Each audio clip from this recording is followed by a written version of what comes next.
Hello everyone. ఈరోజు మనం సమ్మర్లో బాడీని కూల్ చేసే ఒక స్పెషల్ రెసిపీని ట్రై చేద్దాం.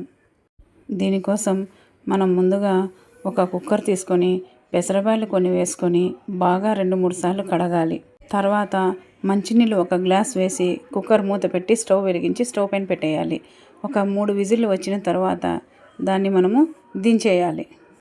కుక్కర్ విజిల్ పోయే లోపల ముంతమాడిపప్పును, ఎండు ద్రాక్షను, ఎండు కొబ్బరిను నేతిలో వేయించి పెట్టుకోవాలి. యాలకలను కూడా అలాగే దంచి పెట్టుకోవాలి.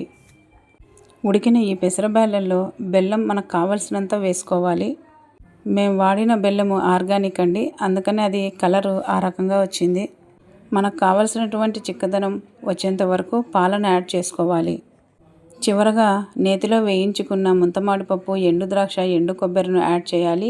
యాలకల పొడిని కూడా వేసి బాగా మిక్స్ చేసి సర్వింగ్ బౌల్లోకి తీసుకొని సర్వ్ చేసుకోవాలి. ఇలాంటి మరిన్ని ఆరోగ్యకరమైనటువంటి రెసిపీస్ని మీరు ట్రై చేయాలనుకుంటే మా ఛానల్ని లైక్ చేయండి, షేర్ చేయండి, సబ్స్క్రైబ్ చేసుకోండి. ఇది పిల్లలు పెద్దలు ఎవరైనా ట్రై చేయొచ్చండి. Thanks for watching.